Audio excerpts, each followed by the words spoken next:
آپ نے کلپ دیکھی، یہ تھی سندھ ڈسٹرکٹ گھوٹ کی راونتی کچے کے علاقے، جو ہمارے ڈسٹرکٹ مطلب ہمارے گاؤں سے تقریباً 10 کلومیٹر کا فاصلہ ہوگا، جہاں میرا آبائی گاؤں ہے 10-15 کلومیٹر کا فاصلہ ہوگا زیادہ سے زیادہ۔ تو وہاں یہ جو کچھ دن پہلے ڈسٹرکٹ رحیم یار خان پنجاب کے پولیس اہلکار جن 12 بندے شہید کیے گئے، قتل کیے گئے، انتہائی ظلم کی حد ہے۔ لیکن اتنا ظلم آپ سوچتے ہوں گے اتنے ظالم یہ کیسے بن گئے؟ یہ تو آپ کہیں گے یہ کہ بھیڑیے ہیں، یہ کوئی جانور ہے۔ ان کو جانور بنانے کا بھی کردار ہماری ریاست کا ہے۔ ہماری ریاست، ہماری عدلیہ، ہمارا سسٹم، یہ سارے ذمہ دار ہیں۔ میں آن ریکارڈ کہہ رہا ہوں، کیونکہ ان کو پتہ ہے کہ اس ریاست نے مجھے انصاف نہیں دینا۔ آپ ان ڈاکوؤں کا ریکارڈ چیک کریں، کسی کا بھائی قتل ہوگا، کسی کا والد قتل ہوگا، کسی کا چاچا قتل ہوگا، کسی کا بیٹا قتل ہوگا۔ یہ بعد میں ڈاکو بنتے ہیں جب ان کے ساتھ ظلم ناانصافی ہوتی ہے۔ یہ ہے ہماری ریاست۔ میں آپ کے پاس جیتی جاگتی ایک مثال ہوں، میں بھی وہاں کے علاقے کا ہوں، میرے ساتھ بھی کچا نزدیک ہی لگتا ہے، بس 15-20 منٹ کا بائک کا سفر ہے، موٹر سائیکل کا، تو آگے کچا شروع ہو جاتا ہے۔ تو کہنے کا مقصد یہ ہے کہ اگر میرا بھائی کو مارا گیا، میری بہن کو اغوا کیا گیا، میرے گھر لوٹے گئے، میں نے ایک اسلام آباد میں آج ایک پروٹیسٹ کیا، 6 سال گزر گئے، ابھی تک مجھے اس ریاست نے اور ریاست کی ریاستی اداروں نے مجھے نہیں سنا۔ میں انتہائی آخری سٹیٹ تک پہنچ چکا ہوں۔ مطلب میرے پاس 2 راستے بچے، ایک خودکشی کر لوں اور دوسرا ڈاکو بن جاؤں، کیونکہ اس ریاست نے نا امیدی کی حد کر دی ہے میرے ساتھ۔ لیکن کیا کریں، بیٹھے، اللہ تعالیٰ ہمت اور غیرت عطا کرے گا، انشاءاللہ کچھ تو کریں گے۔ اس زندگی سے موت بہتر ہے۔ اور دوسری میں بات کروں گا کہ یہ جو ڈاکو بننے والے ہیں، اس کی آپ کہتے ہیں یار یہ تو پیسے کی خاطر کرتے ہیں۔ میری بھائی، جب بندہ شخص ایک جنگل میں رہے گا، اس کو پتہ ہے کہ میں مزدوری کرنے کے لیے شہر نہیں جا سکتا، میں کوئی سامان خرید نہیں سکتا، میں جاؤں گا تو پولیس کے ہاتھوں مارو جاؤں گا یا دشمن کے ہاتھوں مارا جاؤں گا۔ اور اس کا ذمہ دار وہاں کے کچھ لوکل سسٹم ہے، وہاں کی لوکل پولیس ہے اور ہمارے جج صاحبان بھی ہے۔ کیونکہ جب کسی کا قتل ہوتا ہے، کسی کا بھائی، کسی کی بہن، کسی کا کوئی بھی، تو وہ مقدمہ لڑتے جس طرح وہ مجرم ہوتا ہے نا، مجرم وہ پیشیاں بھگتتا رہے گا، اور اس کے ساتھ جو مظلوم ہوگا وہ بھی اسی طرح پیشیاں بھگتتا رہے گا۔ اور میں نے مقدمہ لڑا ہے اپنے بھائی کا، بلکہ مجرم کو اتنے پیسے ضائع نہیں ہوتے، جو مظلوم جس کا قتل ہوتا ہے اس کے زیادہ پیسے ضائع ہوتے ہیں۔ لیکن ہماری ریاست صرف اب یہ جو بجٹ، کئی بجٹ منظور ہوئے ہیں سندھ اور پنجاب کے، مطلب کچے کے ڈاکو کو ختم کرنے کے لیے، لیکن آج تک آپ نے جتنی آپ کی ہے، چاہے آپ کے 18 سال ہے، 20 سال ہے، 30 سال ہے، 40 سال ہے، مجھے ایک سوال ہے آپ سے، کیا آپ نے جب سے پیدا ہوئے ہیں یہ کچے کا ڈاکو ختم ہوئے ہیں؟ نہیں ہونے۔ آج اگر یہ مریم نواز کے حکم پر، وزیر اعظم کے حکم پر 50 ڈاکو مار دے، پوری کلین کر دے، پھر 2 سال میں نئے ڈاکو تیار ہو جائیں گے۔ کیونکہ جب تک ہماری ریاست، ہمارے ریاستی ادارے صحیح کردار ادا نہیں کریں گے، تب تک انصاف اور عدل نہیں ہونا۔ تو خدا کا واسطہ ہے، میں وزیر اعظم پاکستان سے اپیل کرتا ہوں کہ ریاستی اداروں کو ٹھیک کریں، انصاف کا ترازو ٹھیک کریں، تو اللہ کی قسم ایک ڈاکو بھی آپ کو نہیں ملے گا۔ جن کے ساتھ ظلم ہوا ہے، جا کے ان کا ازالہ کریں، ان کے ساتھ صحیح طریقے سے انصاف کریں۔ تو میں آپ کو بات بتاؤں، یہ کسی کو قتل کرنا کوئی عام بات نہیں ہے، کسی کے ساتھ ظلم زیادتی کرنا عام بات نہیں ہے۔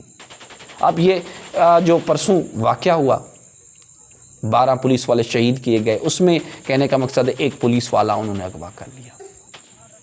کیا کر لیا؟ اغوا کر لیا۔ تو انہوں نے ڈیمانڈ رکھی، جو آپ نے جان محمد انڈڑ سنا تھا، بڑا انڈڑ گینگ تھا، جو پنجاب رحیم یار پولیس نے مطلب ڈنکے کی چوٹ پہ چڑھ کر کہا تھا ڈی پی او رحیم یار خان نے کہ ہم نے اس کو ہلاک کیا ہے، بلکہ یہ نہیں، حقیقت نہیں ہے، کیونکہ میں وہاں کا شہری ہوں۔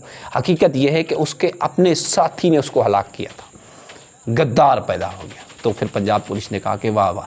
اب یہ جو آپ نے سوچا ہوگا جیو پر، ARY پہ، مختلف چینلوں پہ آپ کو خبریں ملی ہوں گی کہ کیونکہ جیو کو جو ملے گا وہی چلائے گا، تو کہنے کا مقصد یہ ہے کہ آپ کو خبریں مختلف ملی ہوں گی کہ آپ نے سنا ہوگا کہ پولیس نے بڑی بہادری دکھا کے، رحیم یار پولیس نے یا سندھ پولیس نے یا تو ان کو ریکور کیا۔ یہ حقیقت نہیں ہے۔ جانو انڈر کا کوئی بیٹا ہے، جبار نام ہے، اس نے ان کی ڈیمانڈ رکھی اور کہا کہ اس بندے کو اگر آپ آزاد کرو گے تو ہم اس پولیس والے کو آزاد کریں گے، ورنہ اس کو بھی ہلاک کر دیں گے۔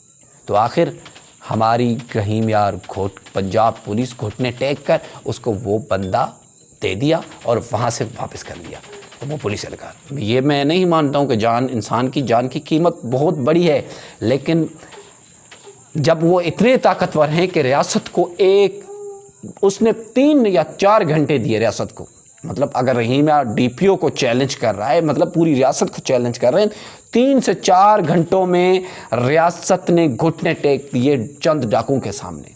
وہ اتنے طاقتور ہیں کیونکہ وہ اپنا سر، اپنی زندگی ہاتھ پہ لے کے گھومتے ہیں، ان کو موت کا ڈر نہیں لگتا۔ یہ جو ہمارے بڑے بڑے افسر بیٹھے ہیں، بڑے بڑے میں آپ کو بات بتاؤں، جج صاحبان، وزیر اعظم صاحبان یا جو جنرل کرنل جتنے بڑے عہدوں پر بیٹھے ہیں، اللہ ان کی زندگی دے، ان کو موت کا 24 گھنٹے خوف ہوتا ہے۔ اور یہ جو کچے میں بیٹھے، ان کو کوئی موت کا خوف نہیں، ان کا یہ طے ہے کہ ہم آج کل پرسوں مرنے والے ہیں، ہم کسی گولی کا شکار ہو کے مریں گے۔ یہ وجہ ہماری ریاست ہے۔ میری قوم سے اپیل ہے، خدا را اگر اس ملک اور ان ڈاکوں کو ختم کرنا ہے تو انصاف کا ترازو درست کرے۔ اور انصاف کا ترازو کیسے درست ہوگا؟ یہاں تو سیاستدان آپس میں لڑ رہے ہیں، یہاں تو چور ہے اور تو چور ہے۔ آج سے جب سے میری تقریباً 34 ایج ہو، میرے مطلب 34 سال میری ایج ہے، 34 سالوں میں میں نے جب سے ہوش سنبھالا یہی سمجھ رہا ہوں، کبھی پیپلز پارٹی کو گالیاں دے رہی ہے نون لیگ والے، کبھی نون لیگ والے پیپلز پارٹی کو گالیاں دے رہے ہیں، کبھی پیپلز پارٹی PTI کو گالی دے رہی، کبھی PTI اس کو دے رہی ہے۔ لیکن کہنے کا مقصد یہ ہے کہ قوم کے لیے انہوں نے کیا کیا ہے۔ میری بات شاید کسی کو اچھی لگے یا کسی کو بری لگے، لیکن سچائی یہی ہے۔ آج میں دوسری بات کروں کہ مختلف علاقوں میں بارش کی وجہ سے ڈوب گیا ہے علاقہ، لوگ بھوک کے مارے مر گئے ہیں، لیکن میں آپ کو بات بتاؤں، اسلام آباد میں یا پاکستان بھر میں اتنے NGO ہیں، اتنے فاؤنڈیشن ہیں، اتنے ادارے بنائے گئے ہیں جو بے بس یا کسی حادثات کا شکار ہونے کے نتیجے میں یا کوئی معاملات ہونے میں رجسٹر ہیں، جو لاکھوں کروڑوں روپے ڈونیشن کرتے ہیں، لیکن ابھی ان کے پاس 1 روپیہ بھی یا ایک کھانے کے لیے نوالا بھی نہیں، وہ بھی ان کا گھر بہہ گیا ہے۔ 1 روپیہ خرچ کرتے ہیں اور کم سے کم 1 روپیہ اگر خرچ کریں گے تو 1 روپے میڈیا کو بھی دیں گے تاکہ وہ پروپیگنڈا کرے، تاکہ ہمارے لیے کچھ مال ملے۔ خدا کا خوف کرے، اللہ کا خوف کرے حکمران، جن کے پاس جتنا عہدہ ہے اگر وہ غلط استعمال کر رہا ہے تو رب کو جان دینی ہے۔ یہ آپ نہ وزیر اعظم سے ختم ہوگا، نہ یہ ڈاکو کسی ادارے سے ختم ہوں گے، صرف ختم ہونے ہیں تو وجہ یہ بنے گی کہ آپ انصاف کا ترازو درست کریں، آپ کو کوئی ڈاکو نہیں ملے گا۔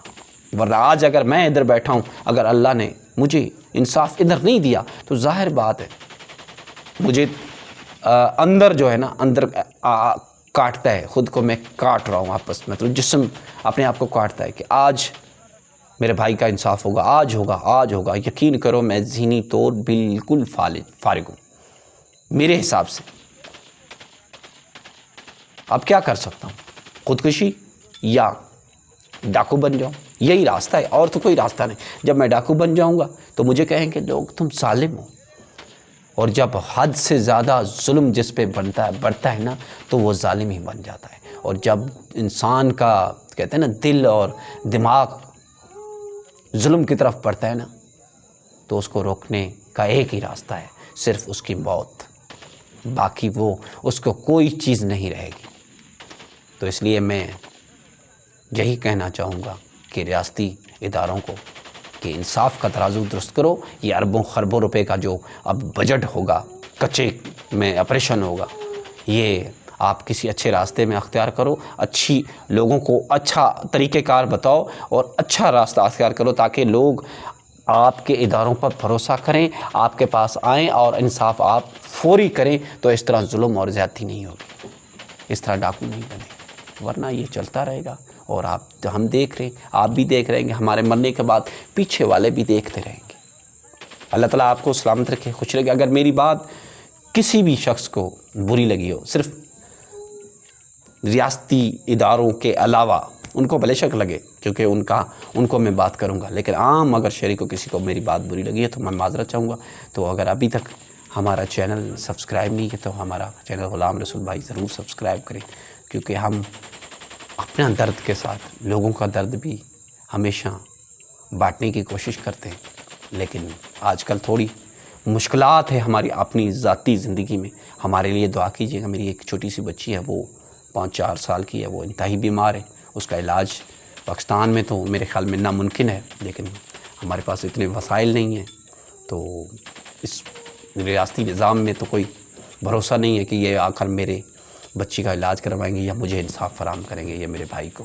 بس ایک اللہ میں امید ہے، دوسری قوم میں امید ہے، اور انشاءاللہ قوم نے ساتھ دیا تو میری آواز یہ ایوانوں سے لے کر دنیا بھر تک پہنچ سکتی ہے. اللہ آپ کا اور آپ کی فیملی کا حامی اور ناصر ہو. جزاک اللہ خیر.